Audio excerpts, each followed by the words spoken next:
Hi guys, welcome to my channel education file. मैं हूं अनिल कश्यप और आज हम पढ़ेंगे लैंडमार्क्स के बारे में। जो भी सोशल रिफॉर्म मूवमेंट्स हुए थे हिस्ट्री में, जेंडर से रिलेटेड या जो भी सोसाइटी में इनजस्टिस था उसके खिलाफ जो भी रिफॉर्म्स हुए थे उनके बारे में हम पढ़ेंगे। ठीक है, तो ये टॉपिक है बीएड में जेंडर, स्कूल एंड सोसाइटी में। ओके, तो इसमें क्वेश्चन क्या आ सकता है कि describe some contribution of social reform movement या describe some historical landmarks from social reform movement. तो इसमें अच्छे से पढ़ते जाना, जो भी पॉइंट्स हैं उसको अच्छे से देखते जाना। ठीक है, तो एक सोशल रिफॉर्म होता क्या है, समाज सुधार होता क्या है, इसको इस तरह से डिफाइन कर सकते हैं कि कोई भी जो इनजस्टिस है ये ऐसे अटेम्प्ट हैं जो कि उन्हें ठीक करने के लिए किए जाते हैं। सोशल रिफॉर्म्स क्या होती हैं? सोशल मूवमेंट्स होती हैं जिनका एम होता है ग्रेजुअल चेंज लाना पर्टिकुलर एक एस्पेक्ट में सोसाइटी के। ये क्या है, रैपिड नहीं होती, ये ग्रेजुअल चेंज है या फंडामेंटल चेंज है, जो जिससे क्या है अगर आप प्रेजेंट में काम करोगे तो जो इनजस्टिस है वो फ्यूचर में जाके अपने आप ठीक हो जाएगा। ठीक है, गेटिंग माय पॉइंट, मतलब ये बिल्कुल रैपिड नहीं हो जाते, इसके लिए लंबी लड़ाई लड़नी पड़ती है ताकि जो इनजस्टिस है वो फ्यूचर में जाके ना हो और एक बराबरी का अधिकार सबको हो, या कोई बुरी चीज हो रही है तो फ्यूचर में जाके वो खत्म हो जाए। ओके, तो ये मूवमेंट होते हैं या आंदोलन होते हैं, समाज सुधार के तरीके होते हैं जिसमें क्या है एक तरह से लड़ाई ही लड़ी जाती है। ठीक है, किसके खिलाफ? जो भी अनवांटेड प्रैक्टिस हो रही है, जैसे कि स्लेवरी मतलब बंधुआ मजदूरी काइंड ऑफ थिंग, अल्कोहल। तो अल्कोहल से रिलेटेड एक न्यूज थी कि एक गाँव था जहाँ पे शराब बहुत बिकती थी, तो वहाँ के लेडीज ने फैसला किया कि शराब की दुकानों को बंद करवाएंगे और उन्होंने वो दुकान बंद करवा दी। तो यही सब चेंजेस हैं जो कि सोसाइटी में लाने के लिए प्रयास किए जाते हैं और उन्हें कहते हैं सोशल रिफॉर्म। और क्या हो सकता है? इलिटरेसी हो सकती है, तो अगर लिटरेसी लानी है तो क्या है, इसके लिए ग्रेजुअल चेंज होगा, है ना। मतलब हम आज पढ़ाएंगे तो फ्यूचर की जो जनरेशन होगी वो सभी लिटरेट होंगे, है ना। तो ये क्या है, ग्रेजुअल चेंज होते हैं, ये ऐसे चेंज नहीं होते कि बिल्कुल एकदम हो जाएंगे और सब कुछ बदल जाएगा। सोशल चेंज लाने में हमेशा टाइम लगता है।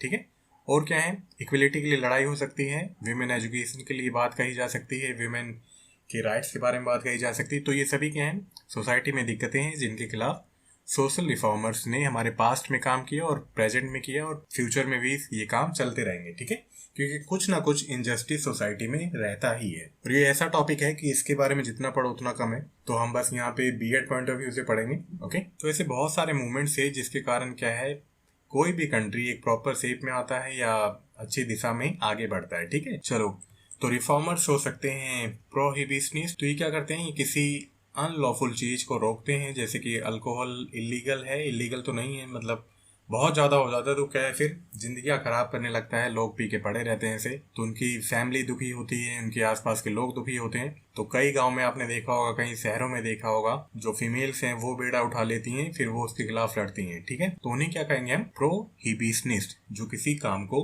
रोके, किसी इलीगल चीज को रोके। देन है एनवायरमेंटलिस्ट, ये किसके बारे में काम करेंगे? ये बात करेंगे एनवायरमेंट के बारे में और उसके खिलाफ लड़ेंगे। ठीक है, जैसे चिपको आंदोलन सभी ने पढ़ा है, तो उसमें क्या था, पेड़ों की कटाई रोकने के लिए वो सब चिपक गए थे, तो वो सब क्या हुए, एनवायरमेंटलिस्ट हुए, जो कि एनवायरमेंट को बचाने के लिए काम करेंगे। ह्यूमन राइट एक्टिविस्ट काम करेंगे, जो भी फीमेल्स के राइट हैं, जो भी उनके हक हैं, उनके खिलाफ आवाज उठाएंगे, उन्हें वो राइट्स दिलवाने के लिए फाइट करेंगे। ठीक है, देन आता है एबोलिशनिस्ट, ये काम करते हैं कि जो कोई भी प्रथा होती है जैसे कि स्लेवरी, उसके खिलाफ आवाज उठाएंगे। ठीक है, उसके खिलाफ लड़ेंगे। फ्रीडम फाइटर्स, आजादी के लिए लड़ेंगे। देन है पैसिफिस्ट, पैसिफिस्ट होते हैं शांतिवादी, मतलब वो सोसाइटी में चेंज लाना चाहते हैं बट विदाउट वायलेंस। ओके, चलो, कैरेक्टरिस्टिक ऑफ रिफॉर्म मूवमेंट क्या है? तो जो सभी रिफॉर्मर्स थे हमारे पास्ट में, सभी ने किस पे काम किया कि जो भी बुरी रिचुअल्स हैं, जो आइडोलेट्री है, पॉलीथिज्म है, मतलब कई भगवानों को मांगना या अंधविश्वास काइंड ऑफ थिंग, उसको खत्म करने के लिए बहुत सी चीजें हुई।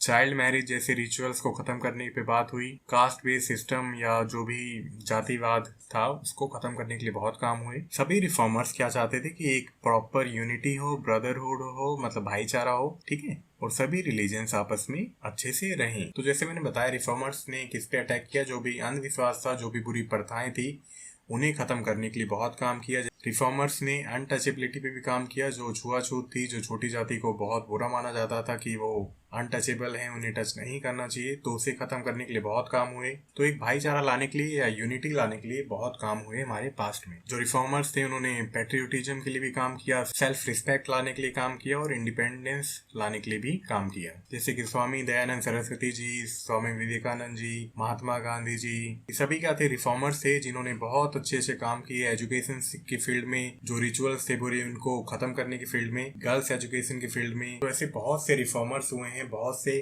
समाज सुधारक हुए जिन्होंने हमारे पास्ट में बहुत अच्छे अच्छे काम किए और जिसके कारण हमारा देश आज ऐसा है। और अभी भी क्या है, अभी भी बहुत सारी चीजें हैं जो कि बुरी हैं और जिनको खत्म करने के लिए हमें ही आवाज उठानी पड़ेगी और धीरे धीरे उन पे काम करना पड़ेगा। ठीक है, सो ये सब था। तो मेजर कंट्रीब्यूटर कौन थे सोशल रिफॉर्म लाने के लिए इंडिया में? आर्य समाज, ब्रह्म समाज मूवमेंट, विश्व हिंदू परिषद या वीएचपी, रामकृष्ण मिशन, आनंद मार्ग, द थियोसॉफिकल सोसाइटी, विडो री मैरिज मूवमेंट, चिपको मूवमेंट, दलित मूवमेंट, ट्राइबल मूवमेंट। और ऐसा नहीं है कि आपको ये नंबर वाइज लिखना है, आपको जो भी याद आए, आपको जिस तरह से याद आए आप लिख सकते हो। तो चलो, आर्य समाज में क्या था? आर्य समाज किसके द्वारा फाउंड किया गया था? कौन फाउंडर थे इसके? तो इसके फाउंडर थे स्वामी दयानंद जी, जिन्होंने 1875 में बॉम्बे में आर्य समाज की स्थापना की थी। वो एक सन्यासी थे, रिनाउंसर थे, जो वेदों में बहुत बिलीव करते थे। और जो ये रिफॉर्मर थे उनका वैदिक एजुकेशन पे बहुत ज्यादा ध्यान था और वो वैदिक नॉलेज को, वेद को पूरे वर्ल्ड में फैलाना चाहते थे। ठीक है, तो ये क्या करना चाहते थे? ये हिंदू मिशनरीज ओपन करना चाहते थे और जो लोग इस्लाम या क्रिश्चियनिटी में कन्वर्ट हो गए हैं उन्हें फिर से हिंदुइज्म में लाना चाहते थे। ठीक है, इनकी बहुत सारी ब्रांचेस हैं इंडिया में भी और आउटसाइड इंडिया भी। तो आर्य समाज की मेन धारणा क्या थी कि वेद ही इंपॉर्टेंट है और इन्हीं को हमें बेस मानना चाहिए अपने ज्ञान के लिए। ठीक है, नेक्स्ट है ब्रह्म समाज मूवमेंट। तो ब्रह्म समाज मूवमेंट किसके द्वारा स्टार्ट किया गया था? तो ये जो मूवमेंट था ये राजा राम मोहन रॉय के द्वारा स्टार्ट किया गया था। तो इन्होंने दो ऑर्गेनाइजेशन स्टार्ट की थी, आत्म सभा 1815 में और ब्रह्म सभा 1828 में। इन्होंने बहुत सारे काम किए, जो भी रिलीजियस सुपरस्टिशन था उसे खत्म करने के लिए। सोशल इनइक्वालिटी पे काम किया इन्होंने, इलिटरेसी पे काम किया, विमेंस को एनकरेज किया और उनके जो लिविंग स्टैंडर्ड है, उनका जो जीने का जो स्तर है उसको ऊपर उठाया। ठीक है, इन्होंने सती प्रथा के लिए भी बहुत ज्यादा काम किए। जो ब्रह्म समाज के जो लीडर्स हैं वो कौन कौन थे? में केशव चंद्र सेन जी, अक्षय कुमार दत्ता जी, शिवनाथ शास्त्री जी। तो ये क्या है? ब्रह्म समाज के बहुत बड़े लीडर्स थे। नेक्स्ट है वीएचपी, विश्व हिंदू परिषद। इसका गठन कब हुआ था?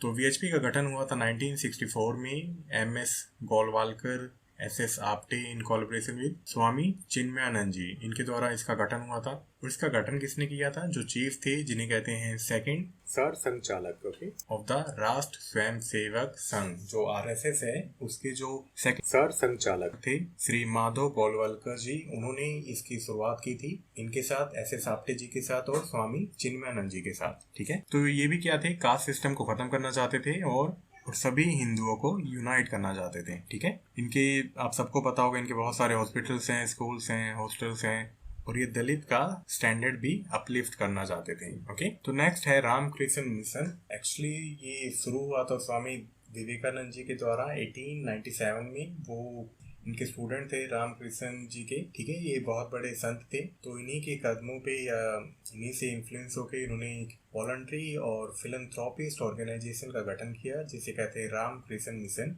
ठीक है, ये चाहते थे कि पूरे वर्ल्ड में वैदिक नॉलेज इंक्रीज हो, ओके, ताकि जो सोशल कंडीशंस हैं वो भी इंक्रीज हो, मतलब वो भी अच्छी हो जाए। और इसको और नामों से जाना जाता है, वेदांता मूवमेंट इसी को कहते हैं और रामकृष्ण मूवमेंट भी कहते हैं इसे। ठीक है, उस टाइम ये बहुत फैली थी, इसके कारण आपने देखा, आपने सुना होगा स्वामी विवेकानंद जी ने वेस्टर्न कंट्रीज में भी बहुत ज्यादा ट्रैवल किया था ताकि वो वैदिक नॉलेज को और वेदांता मूवमेंट को इंक्रीज कर सकें। ठीक है, तो इनके बहुत सारे इंस्टीट्यूट हैं या बहुत सारे ऑर्गेनाइजेशंस हैं जो कि हेल्थ केयर में काम करती है, रूरल मैनेजमेंट में काम करती है, ट्राइबल वेलफेयर में काम करती है, डिजास्टर रिलीफ में काम करती है, एलिमेंट्री एंड हायर एजुकेशन में भी काम करती है। चलो, नेक्स्ट है आनंद मार्ग। तो ये भी क्या थी? एक सोशो स्पिरिचुअल ऑर्गेनाइजेशन थी जो कि फाउंड हुई थी जबलपुर बिहार में और इसके जो फाउंडर थे वो थे प्रभात रंजन सरकार। ठीक है, ये कब हुई थी? 1955 में। तो आनंद मार्ग क्या है? ये फिलॉसफी है और सरकार ने इसको कैसे डिफाइन किया कि ये पर्सनल डेवलपमेंट, सोशल सर्विस और ऑल राउंड ट्रांसफॉर्मेशन के लिए जरूरी है। तो आनंद मार्ग के प्रचार प्रसार के लिए 1960s में जो उनके आचार्य थे उन्होंने पूरे इंडिया में भी ट्रैवल किया और पूरे कंट्रीज में मतलब अलग अलग कंट्रीज में वर्ल्ड के वहाँ पे भी ट्रैवल किया ताकि इसका अच्छे से प्रचार और प्रसार हो सके। तो आनंद मार्ग का जो मेन मोटो था या फाउंडेशन क्या था, किस पे था? तंत्र योगा पे। तो तंत्र का मतलब है लिबरेशन फ्रॉम द डार्कनेस, मतलब कि अंधकार से निकलो और आनंद के मार्ग पे चलने लगो, दैट काइंड ऑफ थिंग। तो इसमें क्या था, मेडिटेशन पे बहुत ज्यादा ध्यान दिया जाता था। एक योगिक ट्रेडिशन है ओके, तंत्र योगा, ताकि वीकनेस और इम्परफेक्शंस पे विजय पाई जा सके या उनको कम किया जा सके ओके। तो इस ऑर्गेनाइजेशन का जो बेसिस था वो क्या था, इनके 16 रूल थे जो कि फॉलो किए जाते थे प्रैक्टिशनर्स के द्वारा, ताकि उनमें स्पिरिचुअल और सोशल एस्पेक्ट आ सके। मतलब एक इंडिविजुअल की लर्निंग कैपेसिटीज को या उसके अंदर की जो भी डार्कनेस है उससे उसको दूर ले जाना चाहते थे ताकि वो आनंद के मार्ग पे या एक अच्छे राह पे चल सके। चलो देन है थियोसॉफिकल सोसाइटी। तो ये स्टार्ट की गई थी 1875 में रशियन स्पिरिचुअलिस्ट के द्वारा, जिनका नाम था मैडम ब्लेवेट्स्काई, और एक अमेरिकन थे कर्नल ऑलकॉट, ठीक है।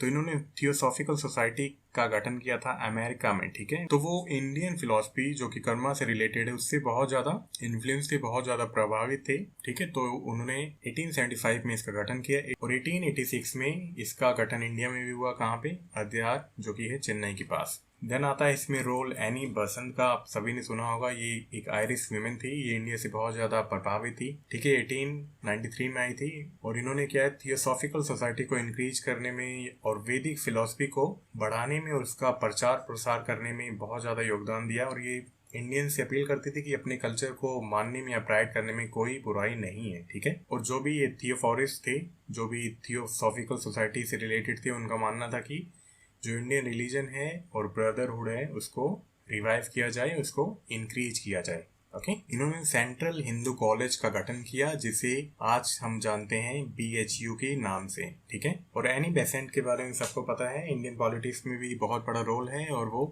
1917 में इंडियन नेशनल कांग्रेस की प्रेसिडेंट भी थी। चलो देन आता है विडो रीमैरिज मूवमेंट। तो इसके लिए ईश्वर चंद विद्यासागर जी ने बहुत काम किया था। ये 1820 में इनका जन्म हुआ था, 91 में इनकी डेथ हुई थी।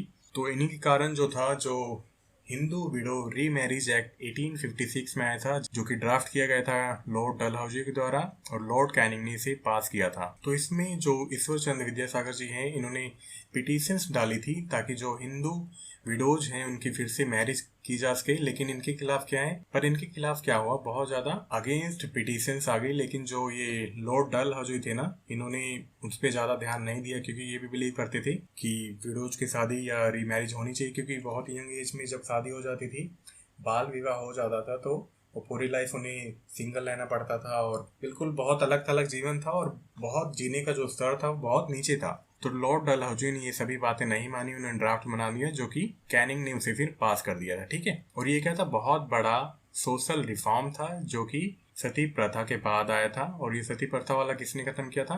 लॉर्ड विलियम बेंटिक ने ओके। चलो देन आता है चिपको मूवमेंट। तो चिपको मूवमेंट 1970 की बात है, उत्तराखंड में हिमालयन फुटहिल में। तो यहाँ पे क्या हो रहा था, विलेजर्स आ गए थे, जो भी ओक के ट्री होते हैं, जो रोडोडेंड्रॉन फॉरेस्ट होते हैं, गवर्नमेंट इन्हें काट रही थी और जो बिजनेसमैन थे वो भी इन्हें काटना चाहते थे ताकि वहाँ पे कोई बिजनेस सेटअप किया जा सके। लेकिन ये जंगल क्या थे, ये गाँव वालों के लिए बहुत इंपॉर्टेंट थे ओके। तो सारे गांव वाले इससे चिपक गए।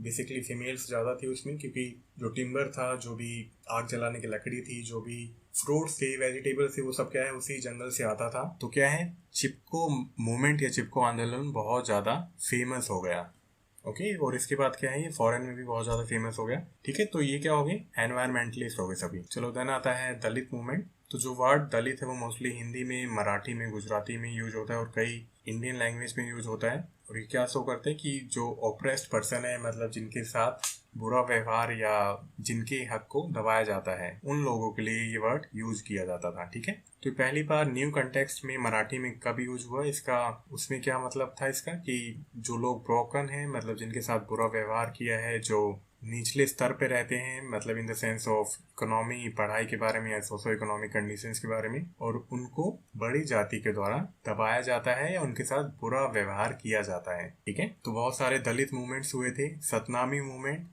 ये हुआ था छत्तीसगढ़ में, आड़ी धरना मूवमेंट ये हुआ था पंजाब में, मेहर मूवमेंट ये हुआ था महाराष्ट्र में, socio political mobilisation among the Jatavas of Agra and anti Brahmin movement हुआ था साउथ इंडिया में। तो ये सभी मूवमेंट्स इसलिए हुए थे कि जो भी सोसाइटी में इनजस्टिस था उसको सुधारा जा सके, और जो भी अन्याय हो रहा था इनके साथ, और अपने हक की लड़ाई के लिए ये सभी मूवमेंट्स हुए थे पास्ट में, ठीक है, और जिससे इनकी स्थिति अच्छी हो सके। ओके, तो नेक्स्ट है ट्राइबल मूवमेंट। ट्राइबल मूवमेंट में बेसिकली ये जो ट्राइबल एरिया थे जो झारखंड और छत्तीसगढ़ से रिलेट करते हैं या नॉर्थ ईस्टर्न स्टेट से रिलेट करते हैं, तो वहाँ पे क्या था, जो भी जंगल थे, बेसिकली क्या होता है, जो ट्राइब्स हैं वो जंगल पे ही रहती हैं, जंगल पे पूरी तरह निर्भर हैं, वहीं से वो खाना यूज करती हैं, वहीं से अपने फल या जो भी चीजें हैं सब कुछ जंगल पे बेस पे है, ठीक है।